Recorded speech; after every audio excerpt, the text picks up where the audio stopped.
मैं एक कॉलेज विद्यार्थी हूँ। नियमित रूप से आपका एकांतिक वार्तालाप सत्संग श्रवण करने का प्रयास करता हूँ। आपकी आज्ञा पे चलने का भी प्रयास करता हूँ। महाराज जी, आपके वचनानुसार मैं प्रयासरत रहता हूँ कि किसी भी निंदा आदि ना करूं और व्यर्थ तथा प्रापंचिक चर्चाओं से दूर रहूं। किंतु कॉलेज एवं समाज में सहपाठियों तथा मित्रों में प्राय इन्हीं बातों की बहुल्यता रहती है। किसी प्रकार की भागवतिक चर्चा सुनने और करने की नहीं मिलती। इन प्रापंचिक बातों को कानों से भी सुनने पर बहुत पश्चाताप होता है। गुरु अवज्ञा सी लगती है महाराज जी। ऐसे में मन खिन्न हो जाता है महाराज जी। पर कैसे अपने मन को अब बचाएं? जैसे विभीषण जी लंका में रहकर भगवान की भक्ति किए, हमको ऐसे अपने मित्रों के बीच में रहकर भक्ति करना है। अंदर से राधा राधा और बाहर से जो निंदा स्तुति की बात हो तो मन हटा लो। और ऐसे बैठे दिखाई दे रहे हो लेकिन अंदर से जैसे ताप हो रहा है ना, ये आपको निष्पाप बना देगा। रहना तो पड़ेगा ही। अब पढ़ाई कर रहे हो तो विद्यार्थियों के बीच में, ड्यूटी कर रहे हो तो संसारी पुरुषों के बीच में। अब वहाँ ज़्यादा भक्ति का प्रभाव थोड़ी दिखाओगे, भक्ति अंदर रखो। अब ऑफिस में जाना है, लोग शराब पी रहे हैं, वहीं तुम्हें बैठना है। मान लो पी, अब तुम्हें ये थोड़ी दिखाना है कि हम अलग चीज़ हैं, बैठे हैं, नहीं हमारी रुचि नहीं, हम पीते नहीं। ऐसा हिम्मत रखनी चाहिए कि अगर भाई वो कह रहे हैं ज़रा डालिए तो हम डाल देंगे, लेकिन हम पिएंगे नहीं। मित्र मतलब ऐसी ऐसी परिस्थितियाँ हैं कि जैसे आर्मी में है, अब उनको ड्यूटी लगी है, परोसिए। तो अब ऐसी परिस्थिति में क्या करूं, तो हम कहा परोसिए। आप परोसिए, कोशिश करो, आप मत खाइए। अगर आपको सत्संग मिला है, आप चाहते हो कि मैं ना खाऊं, तो आप मत खाइए और भजन कीजिए, पर परोसिए, क्योंकि आपकी ड्यूटी है। वहाँ अगर नहीं कहते तो फिर आप कहीं दंड क्या भागी ना बन जाए। अगर जो जैसा आदेश हो रहा है सरकारी वैसा, हमें लगता है दबाव पक्ष तो कहीं नहीं होता कि आप ये खाइए, आपके लिए दोनों हैं, जो मना है सो खाइए, ऐसा ही होता है। लेकिन आप अगर परोसने में तो आपको परोसना पड़ेगा, आप बनाने में तो आपको बनाना पड़ेगा। खाइए मत, वो तुम्हारी तो कई ऐसी परिस्थितियां होती हैं जिनमें 25 लोग काम कर रहे हैं और 24 लोग उसका सेवन कर रहे हैं और एक को बचना है, तो एक को ऐसे अलग नहीं बचेगा। 25 बैठो पर 24 खाएं और तुम मत खाओ, और 24 से ऐसा प्रेम व्यवहार दिखाओ कि हम आप जैसे ही हैं, हमारी रुचि नहीं है, हमने नहीं खाना। तो वो दबाव ना तुमको परास्त कर पावे, तभी जो रहीम उत्तम प्रकृति का कर सकत कुसंग, चंदन विष व्यापत नहीं लपटे रहत भुजंग।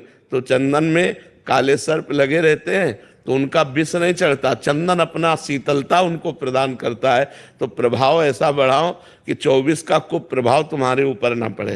हो सकता है तुम्हारी ऐसी निष्ठा देखकर 24 में एक दो टूट जाएं कि भाई हम भी इसकी तरह चलेंगे, ऐसे हम बने, ना कि हम 24 के प्रभाव से टूटकर 25वें भी उसी में टूट रहे हैं लोग और लहसुन प्याज भी छोड़। हाँ, क्योंकि जब प्रभाव पड़ेगा आपका, मेरे संग जो बैठ के खाते थे वो हाँ, लहसुन प्याज छोड़ने लगे धीरे धीरे। हाँ हाँ बिल्कुल। एक वकील है सत्संगी, कम से कम 30 वकीलों को उन्होंने बदल डाला। 30 लोग धोती कुर्ता में, और राधा वल्लभ श्री हरिवंश श्री, तो हम कहा धन्यवाद है। 30 लोगों ने व्यसन छोड़ दिया, 30 लोगों ने गंदी बातें छोड़ दी और उनके साथ होकर के जुड़।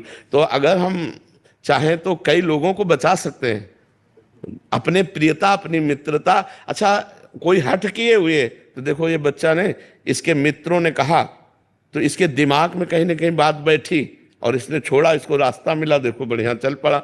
नहीं तो ऐसा पीने वाला कि मतलब मित्र लोग ऐसा कहते थे। तो हमें लगता है कि अगर हमारे सदवाक्य जाएंगे तो टूटेगा एक दिन। हाँ, मेरा मित्र एक आर्मी में, तो मतलब वाकई में मैं वाणी भी छोड़ू। हाँ महाराज जी, क्या जैसे भूत प्रेत इंसान के शरीर में प्रवेश करते हैं, वैसे भगवान भी साधु संतों के शरीर में प्रवेश करते हैं? पहली बात तो भगवान पहले से बैठे हुए तो प्रवेश क्या करे। सबके हृदय अछत अविकारी, सबके हृदय में अविनाशी परमात्मा हृदय में बैठा है। वेद कहता है शास्त्र शीर्षा पुरुषा सहस्राक्षा शास्त्रपात सभूमि ग्वंग सर्वतस्प्रत्वात्यतिष्ठत 10 अंगुलम माँ, 10 अंगुल नाभि से नापो, ऐसे। तो ये देश आता, इसे हृदय देश कहते हैं। भगवान सबके हृदय में अव्यक्त रूप से विराजमान है। अव्यक्त रूप मतलब आपको दिखाई नहीं दे रहे, महसूस नहीं हो रहे, लेकिन सब कुछ उन्हीं से चल रहा है। तो वो प्रवेश क्या करेंगे, वो तो सबके हृदय में बैठे हैं। हाँ, अब समझना है, जैसे जितना भजन हमारा हुआ उतने भगवान का पावर प्रकाशित होता है। जैसे एक पापी आदमी है तो भगवान का पावर एकदम गुप्त है। थोड़ा भजन किया, प्रकाश हुआ, थोड़ा और भजन किया, प्रकाश हुआ, ज्यादा भजन हो गया, पूरे विश्व में प्रकाशित हो गया, और ज्यादा भजन हुआ, बड़े बड़े चमत्कार प्रकट हो गए, बीमार को ठीक कर दिया, ये कर दिया, वो बड़े बड़े चमत्कार, बड़े सिद्ध, वो भागवतिक प्रभाव है।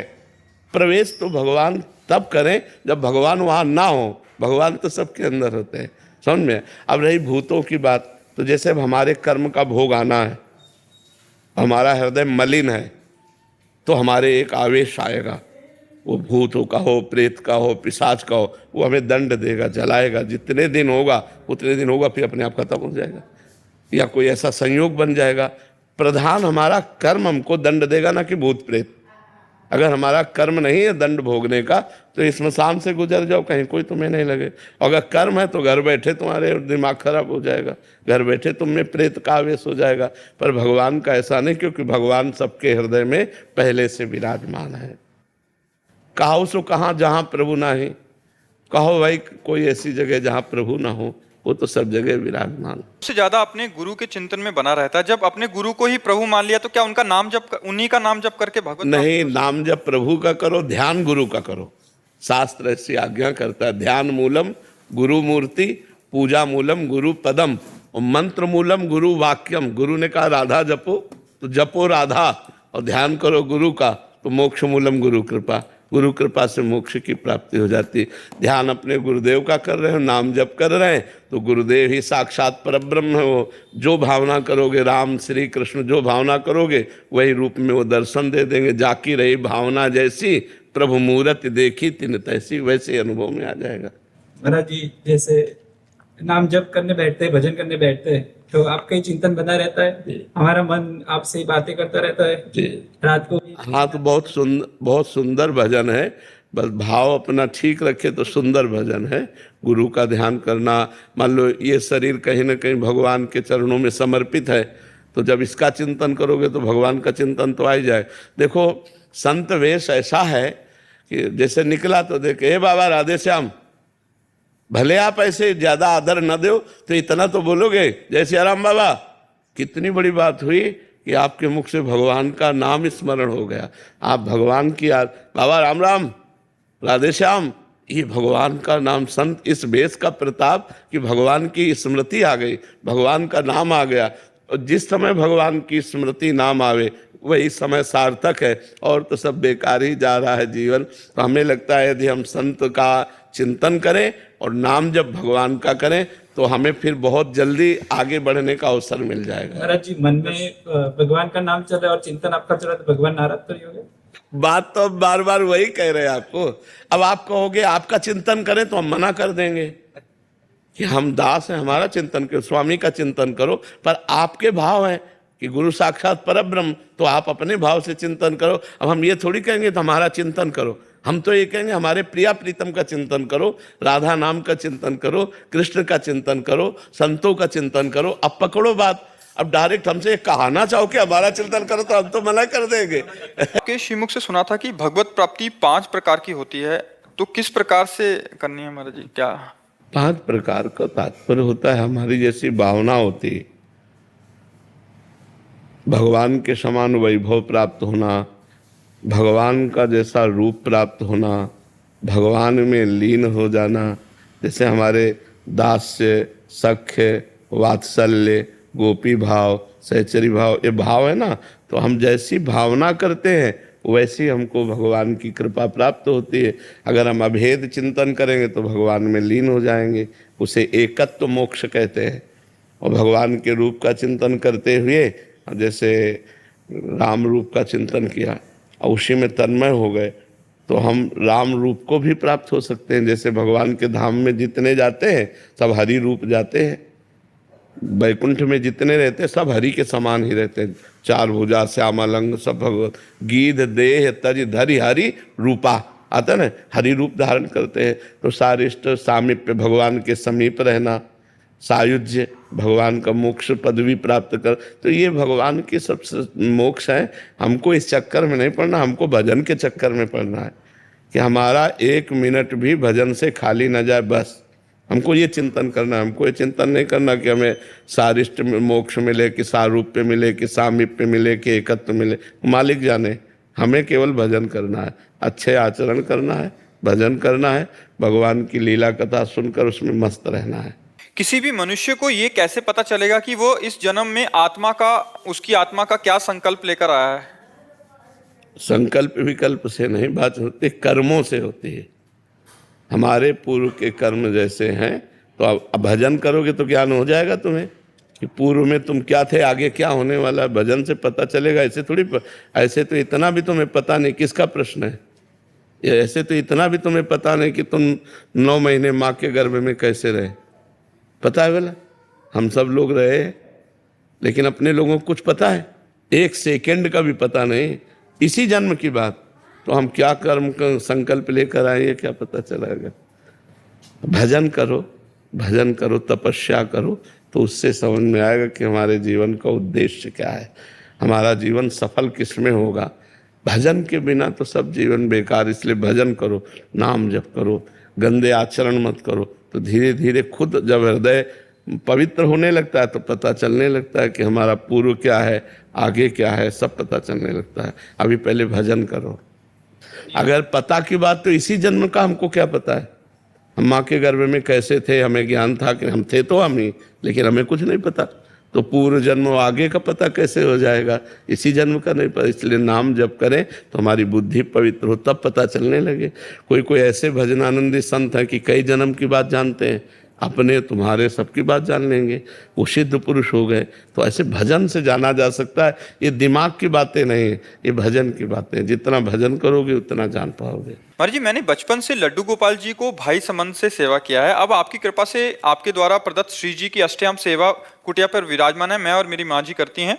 श्री जी से सहचरी भाव का संबंध और लड्डू से भाई का संबंध है। जब आपके श्रीमुख से सुनते हैं अनन्य होकर किसी एक संबंध या भाव में सेवा करो, तो ये महाराज जी अभी कैसे परिवर्तित अभी करती रहो, वो स्वयं परिवर्तित हो जाएगा। स्वयं जब परिवर्तित होगा तो आपको क्लेश नहीं होगा। आप छोड़ोगे तो आपको क्लेश होगा। किसका है?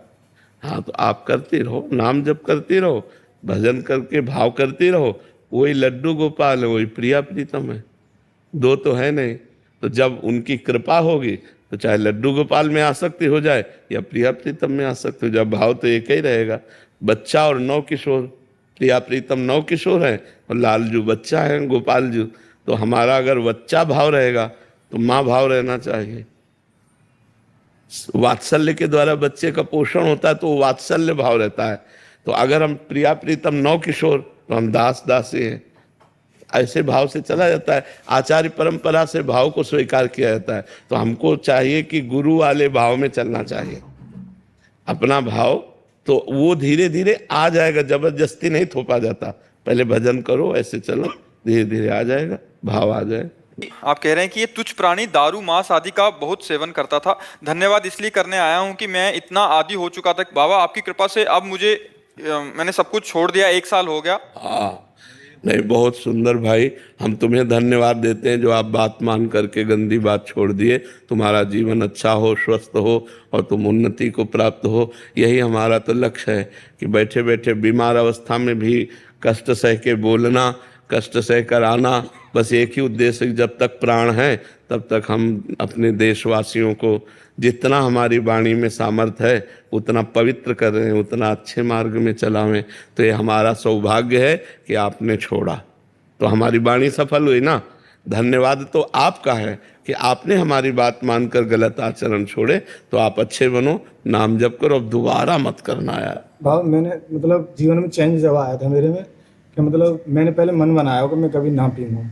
तो वो 6 महीने आए गए। 6 महीने के बाद तुम्हारी एक रील देखी, तुमने असमर्थता जताई कुंभ ना जाने की। तुमने वहाँ कुंभ जल लेने गए, तो वहाँ मैंने श्री जी वचन दिए कि मैं जीवन में मतलब मैं अपने बाबा के लिए जब जल लेके जा रहा हूँ तो मैं कभी ना करूँगा यार। बहुत तुम्हारे लिए जल लेके आया वहाँ से पैदल। फिर मतलब वहाँ के बाद फिर दोबारा अपने गांव से यहाँ तक दंडवत आया तुम्हारे लिए। बहुत बहुत सुंदर, बहुत सुंदर। ये सब भगवान की कृपा से होता है। बहुत सुंदर।